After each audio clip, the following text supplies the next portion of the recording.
Hello friends, ಇವತ್ತು ನಾವು UCMS ಅಲ್ಲಿ ನಮ್ಮ ರಿಸಲ್ಟ್ಸ್ನ ಹೇಗೆ ಚೆಕ್ ಮಾಡೋದು ಅಂತ ತಿಳಿಸ್ಕೊಡ್ತೇನೆ.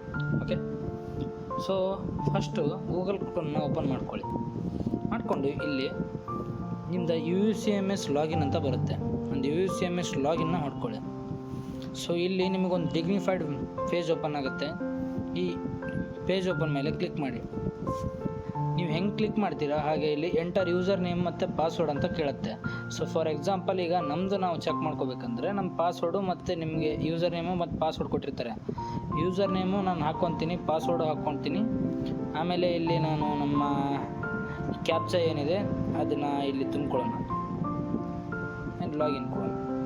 ಸೊ ಲಾಗಿನ್ ಆದರೆ ಇಲ್ಲಿ ನಿಮಗೆ ಮೇಲ್ಗಡೆ 3 ಡಾಟ್ಸ್ ಕಾಣುತ್ತೆ. ಆ 3 ಡಾಟ್ಸ್ ಮೇಲೆ ಕ್ಲಿಕ್ ಮಾಡಿ ಇಲ್ಲಿ ನಮ್ಮ ಎಕ್ಸಾಮ್ ಸೆಕ್ಷನಲ್ಲಿ ಹೋಗಿ ಎಕ್ಸಾಮ್ ಅಪ್ಲಿಕೇಶನಲ್ಲಿ ಹೋಗಿ ಎಕ್ಸಾಮ್ ಅಪ್ಲಿಕೇಶನ್ಸಲ್ಲಿ ಹೋದರೆ ನಮಗೆ ಇಲ್ಲಿ ನಮ್ಮ UCMS ರಿಸಲ್ಟ್ಸ್ ಬರುತ್ತೆ. View application, view attendance, results not at published ಅಂತ ಇದೆ ಹೇಳಿದ್ರೆ. ಸೊ ಇಲ್ಲಿ ನಮಗೆ ಏನಾದರೂ ರಿಸಲ್ಟ್ ಬಿಟ್ಟರೆ ಇಲ್ಲಿ ನಮಗೆ ರಿಸಲ್ಟ್ಸ್ ಬರುತ್ತೆ. ಸೊ ಇಲ್ಲಿ ನೀವು ಚೆಕ್ ಮಾಡ್ಕೋಬೋದು. Thank you friends.